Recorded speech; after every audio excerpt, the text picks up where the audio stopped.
We're here on site Monday morning, 9 a.m. Trees are down, all the big work's done, the hammering's done. We're getting ready to start prepping for a foundation. We've got the site cleared. The next process that we need to do is we need to transfer all of that information down into the foundation dig that we did. So it should be pretty interesting. The accuracy of the staking and layout in this process is the key to the whole building coming out the way you want it, right? You know, an inch off in your foundation can create 3 inches off it by the time you get to your roof. Accuracy has to start in the beginning. Our math, our measurements, our markings that we're doing right now sets the groundwork for everything for this house to be built out in a good manner that is going to be controlled. We're going to set up our theodolite. We're going to get all of our points and corners staked out so that the foundation crew can come in and they can take this control and do their footing forms and all that kind of stuff.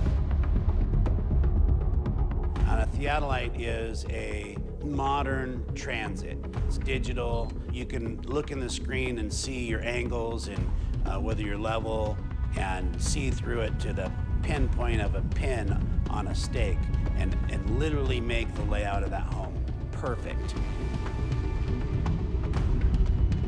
You have to be really precise. It's got a telescope on it. You can zoom in, you can zoom out and get real precise locations on the ground mapped out so that everybody else's job runs smoothly. One of the things that we do to get that control down in the foundation for the foundation crew is we'll use spray paint. On this particular one, we're not able to drive any concrete stakes for our control down into the rock. So we're gonna get all of the corners marked out and then they can take it from there and start doing their formwork. So today went well. We were able to get all of our control down in the hole. We've got all of our corners marked out. We feel really confident that the next contractor that's gonna come in, they'll be able to hit the ground running and we'll have a good building that's all true and square and dialed the way we need it to be.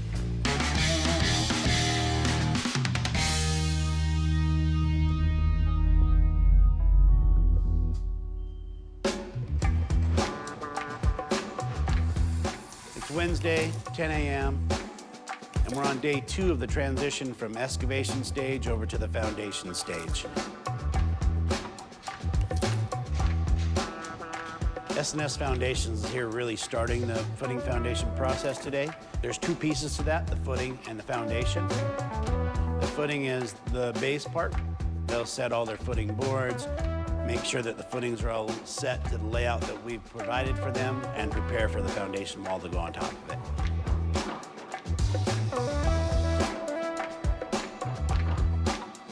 Just like E&H Excavation, S&S Foundation is a key component to our team. The quality of work and the attention to detail that these gentlemen bring really allows us to provide a foundation that is the key to us providing a quality home to our customer. I really enjoy seeing the excitement on a client's face when we get to the foundation stage. On this project, the customer is actually from out of state, and Jessica has brought the customer up to the job site during the foundation process, and you can just see in their face, they're like, oh man, my house is starting, and it's an exciting time. This customer really has put a lot of time designing how she wanted her dining room and all the glass walls that we're gonna install in this home, and allows Jessica to take her up there and stand her right in the position where her dining room table is gonna be and get a real feel for the view she's gonna be able to enjoy when this home is completed. Today was an outstanding day. Footing forms are installed, rebar was installed, and we're ready to turn this over to the concrete installation process.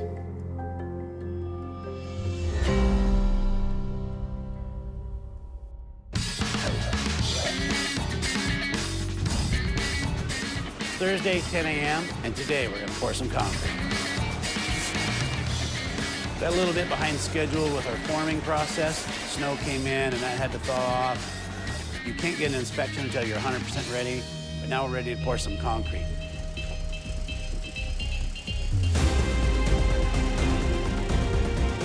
We've got two crews here. S&S Foundation is going to be the manpower that really gets the concrete into the forms. And we have another crew, which is Coeur d'Alene Ready Mix. Today we're working with a Putzmeister concrete pump. It's 38 meters, which is roughly about 126 feet.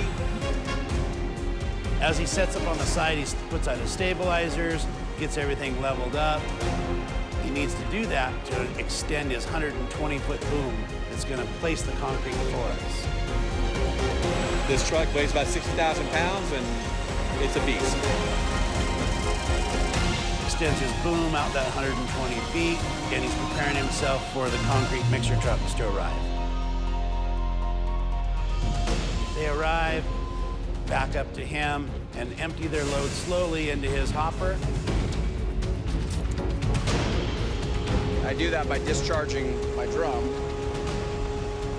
It has fins inside, so it pushes the concrete down into the boom pump hopper. That concrete boom then pumps it up that boom and into the location where the guys are standing waiting for the concrete to come out. Although we may have lost a couple of days for the inspector and a day to weather, with this team, we're still going to bring this foundation in right on time.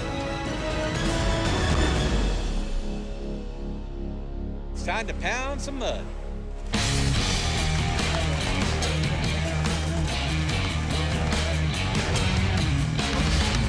Coordinating a pour day has a lot of parts and pieces to it. When I'm placing my order for concrete, it depends upon what I'm pouring, whether it's footing pour, a wall pour, a slab pour, what kind of concrete mix we're using, what the weather is outside, how far from the mixing plant the site is, all that comes into play. During the pouring process, the trucks are all talking to each other as well as dispatch, so that the truck that's being dumped into the pump knows that he's got a standby waiting for him. The standby truck is in communication with everybody, knowing when the next truck behind him is going to be. Concrete only has about a shelf life in the truck of about an hour and a half.